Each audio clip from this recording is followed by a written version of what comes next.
आज हम हिंदी उपन्यास की परिभाषा, उसके प्रकार और उसके अति संक्षिप्त विकास का यहाँ पर अध्ययन करेंगे।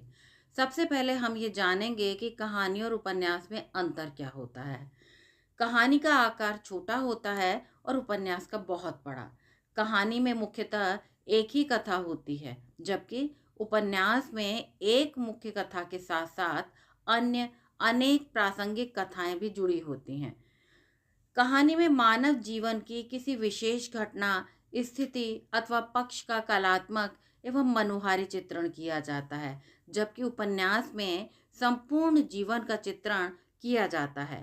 प्रेमचंद के अनुसार उपन्यास मानव चरित्र का चित्र मात्र है। उपन्यास गद्य लेखन की एक विधा है। उपन्यास का अर्थ होता है सामने रखना, अर्थात उपन्यास वह विधा है जिसमें मानव जीवन के किसी तत्व को उक्ति रूप में समन्वित सामने रखा जाए। उपन्यास को मानव जीवन का प्रतिबिंब भी कह सकते हैं।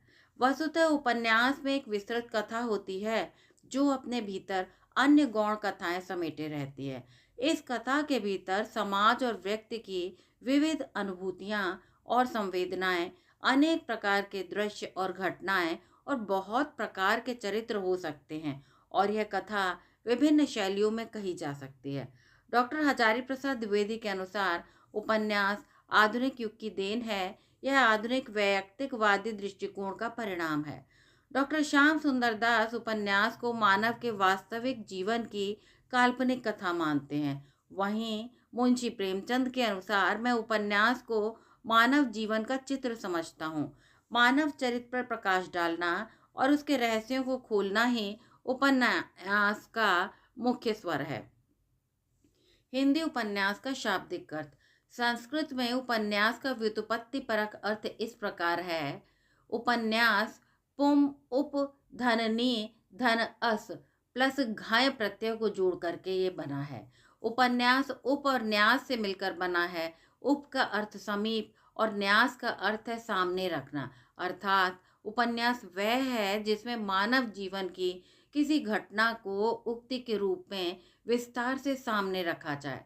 कतिपय विद्वानों का मानना है उपन्यास शब्द इतालवी शब्द नोवेल्ला, लैटिन नोवेलस के बहुवचन से नोवस का बाद का रूप जिसका अर्थ है नया का एक संक्षिप्त रूप है।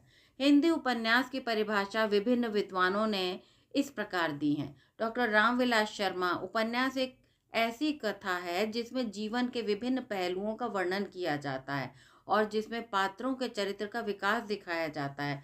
डॉक्टर हजारी प्रसाद द्विवेदी, उपन्यास एक ऐसी रचना है जिसमें जीवन के अनुभवों को कथा के रूप में प्रस्तुत किया जाता है और जिसमें पात्रों के माध्यम से जीवन की समस्याओं का समाधान दिखाया जाता है। डॉक्टर नगेंद्र, उपन्यास एक ऐसी विधा है जिसमें जीवन के विभिन्न पहलुओं का वर्णन किया जाता है और जिसमें पात्रों के चरित्र का विकास दिखाया जाता है।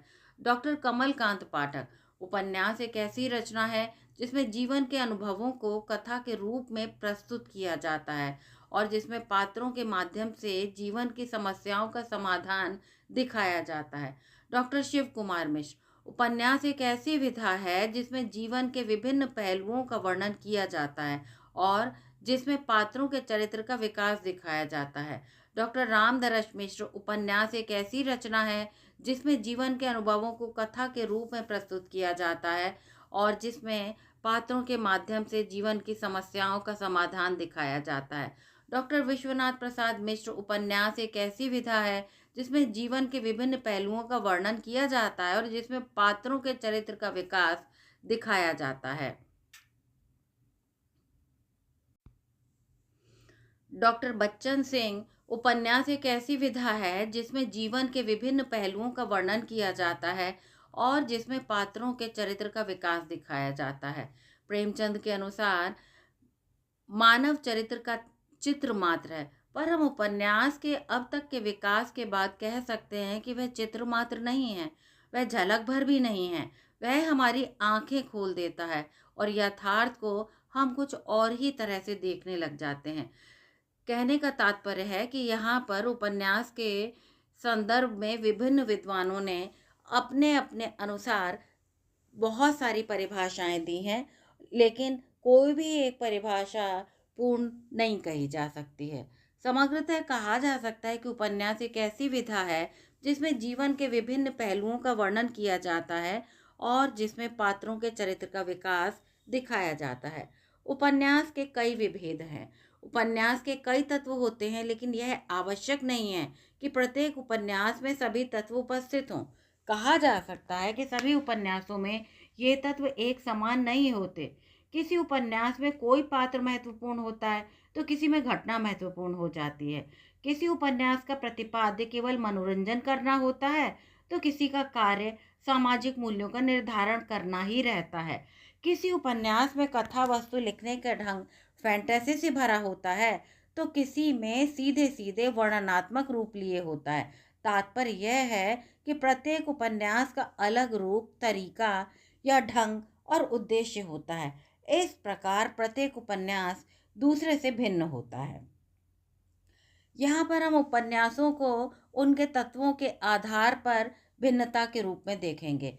कथा वस्तु के आधार पर किस प्रकार से कई प्रकार के उपन्यास लिखे जाते हैं, यानी कथा वस्तु की दृष्टि से लगभग 6 प्रकार के उपन्यास यानी लिखे जाते हैं। कहने का तात्पर्य है कि कथा वस्तु 6 प्रकार की हो सकती है जिनको लेकर के उपन्यास लिखे जाते हैं। प्रत्येक उपन्यास का कथानक अलग हो सकता है। कोई उपन्यास तत्कालीन यथार्थ से संबंधित हो सकता है तो किसी का संबंध पुराण से हो सकता है, किसी का अतीत से हो सकता है और किसी का सामाजिक या पारिवारिक कथा से हो सकता है। कथा वस्तु या विषय वस्तु की दृष्टि से उपन्यास को हम ऐतिहासिक, पारिवारिक, सामाजिक, पौराणिक, घटना प्रधान और भाव प्रधान के रूप में देख सकते हैं। हम यहाँ पर एक और दृष्टि से भी देखते हैं जहाँ पर ऐतिहासिक तो एक माना ही जाता है, पारिवारिक और सामाजिक एक ही भेद कई लोगों ने माना है। उसके बाद पौराणिक, घटना प्रधान और भाव प्रधान, यानी मुख्य रूप से यदि हम इन 6 तत्वों को समझ लेते हैं विषय वस्तु, फिर हमें पूरी तरह से स्पष्ट हो जाएगी। ऐतिहासिक उपन्यास, ऐतिहासिक उपन्यासों का संबंध इतिहास से होता है। उनकी कथा वस्तु अतीत से जुड़ी होती है। ऐसे उपन्यासों में यह आवश्यक नहीं कि वो इतिहास सम्मत सच्ची घटना को ही कथा वस्तु का आधार बनाए, बल्कि इसमें वह कल्पना द्वारा कथा की संरचना कर सकता है। लेकिन सबसे प्रमुख बात यह है कि ऐसे उपन्यासों में भी समकालीन जीवन के सत्य का उद्घाटन होता है, अर्थात समकालीन जीवन की समस्याओं को अतीत की घटना के आधार पर प्रस्तुत किया जाता है। उदाहरण के लिए आचार्य हजारी प्रसाद द्विवेदी के उपन्यास बाण भट्ट की आत्मकथा में बाण भट्ट के युग की कथा के माध्यम से आज के समाज की जाति प्रथा पर करारी चोट की गई है। अगला है पारिवारिक उपन्यास। जिस उपन्यास में पारिवारिक समस्या या घटना को कथा वस्तु का मुख्य आधार बनाया जाए उन्हें पारिवारिक उपन्यास कहते हैं। हमें यह ध्यान रखना चाहिए कि परिवार समाज की इकाई है, अर्थात परिवार समाज का ही एक अंग है। अतः परिवार से जुड़ी होने के कारण ऐसे उपन्यास को सामाजिक उपन्यास के अंतर्गत भी रख सकते हैं। उदाहरण के लिए प्रेमचंद के निर्मला उपन्यास में अनमेल विवाह के कारण परिवार में उत्पन्न समस्या को दर्शाया गया है। वहीं अगला आता है सामाजिक उपन्यास। सामाजिक समस्या या घटना को लेकर लिखे जाने वाले उपन्यास सामाजिक उपन्यास कहलाते हैं। उदाहरण के लिए सेवा सदन और निर्मला सामाजिक उपन्यास है। पौराणिक उपन्यास, जिस उपन्यास में कथा का आधार पौराणिक लोक कथा हो वो पौराणिक उपन्यास कहलाता है, लेकिन उद्देश्य आधुनिक होता है। यथा हजारी प्रसाद द्विवेदी के उपन्यास अनामदास का पूथा। घटना प्रधान उपन्यास, जिस उपन्यास में घटना की प्रधानता हो वह घटना प्रधान उपन्यास कहलाता है। ऐसे उपन्यासों में कथा की जो रोचकता है घटना के विकास के साथ जुड़ी रहती है। तेजी से बदलती हुई घटनाएं कथा को रोचक बनाती हैं। पाठक उपन्यास को इसलिए पढ़ता जाता है कि कथा में एक के बाद एक घटना के साथ यह संभावना बनी रहती है कि आगे क्या होगा। जासूसी, अय्यारी, तिलस्मी उपन्यास इसी वर्ग में आते हैं। आप इसी पाठ में हिंदी उपन्यास के विकास को भी देखेंगे। भाव प्रधान उपन्यास, भाव प्रधान उपन्यास वे होते हैं जिनमें पात्रों की भावनाओं और उनके आंतरिक अनुभवों को प्रमुखता से दर्शाया जाता है। इन उपन्यासों में पात्रों के मनोविज्ञान और उनकी भावनात्मक यात्रा को गहराई से प्रस्तुत किया जाता है। इलाचंद जोशी के उपन्यासों में पात्रों की भावनात्मक जटिलताओं और उनके आंतरिक संघर्षों को प्रमुखता से दर्शाया गया है, जैसे कि सुखदा और लज्जा आदि। अज्ञेय के उपन्यासों में पात्रों की भावनात्मक यात्रा और उनके आंतरिक अनुभवों को गहराई से प्रस्तुत किया गया है, जैसे कि शेखर एक जीवनी। उदय प्रकाश के उपन्यासों में पात्रों की भावनात्मक जटिलताओं और उनके आंतरिक संघर्षों को प्रमुखता से दर्शाया है, जैसे कि मोहनदास में। उदाहरण के लिए जैनेन्द्र के उपन्यास सुनीता को भी इसी वर्ग में रखा जा सकता है। अब अगला प्रमुख पॉइंट आता है चरित्र चित्रण, यानी अभी हम कथा वस्तु या कथानक के आधार पर 6 भाग देख रहे थे, यानी कथाएं 6 प्रकार की हो सकती है, इनमें से किसी भी एक प्रकार की कथा हो सकती है। अब दूसरा उपन्यास का एक प्रकार होते हैं जो कि चरित्र चित्रण के आधार पर लिखे जाते हैं। यहाँ पर उसी का वर्णन किया गया है। जिस उपन्यास में किसी मुख्य चरित्र को केंद्र में रखकर कथा का विकास किया जाता है उसे चरित्र प्रधान उपन्यास कहते हैं। यथा निर्मला उपन्यास का प्रमुख नारी पात्र निर्मला है। पूरी कथा उसके जीवन से संबंधित है। अन्य छोटी कथाएं उसके चरित्र को पुष्ट करने के लिए निर्मित हुई हैं। चरित्र प्रधान उपन्यास सामान्यतः 2 प्रकार के होते हैं। एक को तो आप जान गए, और दूसरा चरित्र प्रधान उपन्यास वो होता है जिसमें लेखक चरित्र चित्रण के लिए मनोवैज्ञानिक पद्धति का सहारा लेता है, अर्थात पात्रों के मनोभावों को वैज्ञानिक ढंग से प्रस्तुत करता है। यथा जैनेन्द्र, अज्ञेय, इलाचंद्र जोशी ने ऐसे उपन्यासों की रचना की है। इसके बाद एक अगला पॉइंट आता है, प्रकार आता है परिवेश के आधार पर हिंदी उपन्यासों का स्वरूप, यानी कि कौन सा परिवेश किस प्रकार का है, उसका देश काल वातावरण किस प्रकार का है, इत्यादि इत्यादि। प्रत्येक उपन्यास का कोई ना कोई परिवेश होता है, लेकिन जिस उपन्यास में अन्य तत्वों की अपेक्षा परिवेश की प्रधानता होती है उसे परिवेश प्रधान उपन्यास के अंतर्गत रखा जा सकता है। लेखक जिस परिवेश को अपनाता है उसकी संपूर्ण विशेषता को प्रकट करता है। रचनाकार परिवेश द्वारा मानव मन पर पड़ने वाले प्रभाव को बड़े सूक्ष्म ढंग से प्रस्तुत करता है। हिंदी के सारे मनोवैज्ञानिक उपन्यास वातावरण प्रधान उपन्यास हैं। इलाचंद जोशी के उपन्यास को देख करके हम भली प्रकार पहचान सकते हैं, जो कि इस प्रकार है। इन उपन्यासों में परिवेश की प्रधानता होती है, दूसरी होती है परिवेश की संपूर्ण विशेषता, तीसरा होता है मानव मन पर सूक्ष्म प्रभाव पड़ता है। इलाचंद जोशी का उपन्यास में वातावरण की प्रमुखता रहती है। हिंदी के मनोवैज्ञानिक उपन्यास होते हैं वो भी वातावरण प्रधान ही होते हैं, जैसे कि जिनमें से कुछ प्रमुख हैं। इलाचंद जोशी के मनोवैज्ञानिक उपन्यासों में से प्रमुख हैं पर्दे की रानी 1930 का, लज्जा 1931 का। इलाचंद जोशी के उपन्यासों में मनोवैज्ञानिक पहलुओं का गहराई से विश्लेषण किया गया है, जो उनके पात्रों के चरित्र और मन की जटिलताओं को दर्शाता है। परिवेश प्रधान उपन्यास हिंदी साहित्य की एक महत्वपूर्ण विधा है जो जीवन की जटिलताओं को दर्शाती है। अब उपन्यास की जो शैली होती है, लिखने की जो शैली होती है, उसके आधार पर भी उपन्यास के स्वरूप होते हैं। शैली का अर्थ रूप, अर्थात उपन्यास किस रूप में प्रस्तुत किया गया है। पहले उपन्यास लिखने का एक ही तरीका था, अर्थात कथा वस्तु का आरंभ करके उसका विकास करना तथा पहुंचा देना आगे तक, अंत तक। लेकिन आज ऐसा नहीं है। आज उपन्यास लिखने की कई शैलियां विकसित हो चुकी हैं। अगर उपन्यास की कथा किसी पात्र के मुख से कहलाई गई है तो उसे आत्मकथात्मक शैली का उपन्यास कह सकते हैं। यथा हजारी प्रसाद द्विवेदी का बाणभट्ट की आत्मकथा और जैनेन्द्र का त्यागपत्र को हम देख सकते हैं। अगर उपन्यास की कथा पत्रों के माध्यम से प्रस्तुत की गई है तो उसे पत्र शैली का उपन्यास कहेंगे। उदाहरण के लिए पांडे शर्मा बेचन शर्मा उग्र लिखित चंद हसीनों के खतूत उपन्यास पत्र शैली में लिखा गया है। अगर उपन्यास डायरी के रूप में लिखा जाए तो वह डायरी शैली का उपन्यास कहलाएगा। यथा डॉक्टर देवराज का उपन्यास अजय की डायरी इसी शैली में लिखा गया है। जिस उपन्यास में प्रतीक के द्वारा कथा कही गई हो उसे प्रतीकात्मक शैली का उपन्यास कहेंगे। यथा लक्ष्मीकांत वर्मा का खाली कुर्सी की आत्मा प्रतीकात्मक उपन्यास है। अगर उपन्यास अतार्किक रूप में स्वप्न चित्रों की तरह लिखा गया हो तो उसे फंतासी शैली या फैंटेसी शैली का उपन्यास कहेंगे।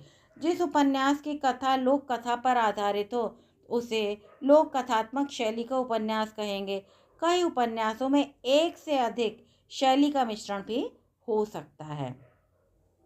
अगला आता है प्रतिपाद्य के आधार पर हिंदी उपन्यासों का स्वरूप। इस वर्ग के उपन्यासों को हम दो आधारों पर बांट सकते हैं। एक रचनाकार के दृष्टिकोण के आधार पर और दूसरा रचना में निहित उद्देश्य के आधार पर। रचनाकार की दृष्टि से या तो हिंदी उपन्यास आदर्शवादी होता है या यथार्थवादी। जब रचनाकार किसी आदर्श को सामने रखकर उपन्यास की रचना करता है तो उसे हम आदर्शवादी उपन्यास कहते हैं। प्रेमचंद के आरंभिक उपन्यास इसी वर्ग में रखे जा सकते हैं, जैसे आदर्शवादी वर्ग में रखे जा सकते हैं। जब उपन्यासकार अपने आदर्श को न रखकर जीवन के यथार्थ को उपन्यास के माध्यम से प्रस्तुत करता है तब उसे यथार्थवादी उपन्यास की संज्ञा दी जाती है। इसमें जीवन की वास्तविकता को प्रस्तुत करना ही रचनाकार का उद्देश्य होता है। जीवन का यथार्थ चाहे जैसा हो उसे उसी रूप में प्रस्तुत करता है। मार्क्सवादी विचारधारा के समर्थक उपन्यासकार समाज को मार्क्सवादी दृष्टि से देखते हैं और उसी के अनुरूप उपन्यास की रचना भी करते हैं। ऐसे उपन्यास को समाजवादी उपन्यास कह सकते हैं। यशपाल और नागार्जुन के उपन्यास इसी कोटि में आते हैं। मनोवैज्ञानिक सिद्धांतों के परिप्रेक्ष्य में विश्वास रखने वाले उपन्यासकार उपन्यास में पात्रों के माध्यम से मनोविश्लेषण प्रस्तुत करते हैं। ऐसे उपन्यास मनोविश्लेषणवादी कहलाते हैं। हिंदी उपन्यास का विकास एक लंबी और विविध और बहुआयामी प्रक्रिया है जिसमें कई चरण और महत्वपूर्ण कृतियां शामिल हैं। हिंदी उपन्यास का संक्षिप्त विकास निम्नलिखित चरणों में हुआ है। प्रारंभिक चरण 1860 से 1900 परीक्षा गुरु सरदार भगवंतर सिंह द्वारा लिखित पहला उपन्यास। दूसरा आता है प्रेमचंद युग 1900 से 1947 तक। गोदान 1936 में लिखा गया मुंशी प्रेमचंद का ये महत्वपूर्ण उपन्यास है जो ग्रामीण जीवन की समस्याओं को दर्शाता है और बहुत ही प्रसिद्ध उपन्यास है। रंगभूमि 1925 में लिखा गया था। प्रेमचंद का एक और महत्वपूर्ण उपन्यास है जिसमें सामाजिक और राजनीतिक मुद्दों को उकेरा गया है। अगला आता है आंचलिक उपन्यास। 1947 के बाद मैला अंचल फणीश्वर नाथ रेणु द्वारा लिखित एक आंचलिक उपन्यास जो बिहार के एक गांव की कहानी बताता है। आधुनिकता और विविधता 1960 के बाद। वे दिन 1964 निर्मल वर्मा द्वारा लिखित एक उपन्यास जो प्रेम और संबंधों की जटिलताओं को दर्शाता है। एक और जीवन 1975 कमलेश्वर द्वारा लिखित एक उपन्यास जो आधुनिक जीवन की समस्याओं को उजागर करता है। समकालीन चरण 1980 के बाद का माना जाता है। समय सरगम 1998 गीतांजलि श्री द्वारा लिखित एक उपन्यास जो परिवार और संबंधों की जटिलताओं को दर्शाता है। रेत समाधि 2018 में लिखा गया है और बुकर पुरस्कार भी इसको प्राप्त हुआ है। गीतांजलि श्री द्वारा लिखित इस उपन्यास में विभाजन के प्रभावों को उजागर किया गया है। इन उदाहरणों से हिंदी उपन्यास के विकास की एक संक्षिप्त रूपरेखा आपके समक्ष प्रस्तुत की गई है। यह पढ़ने के लिए आपका बहुत बहुत आभार। बहुत बहुत धन्यवाद।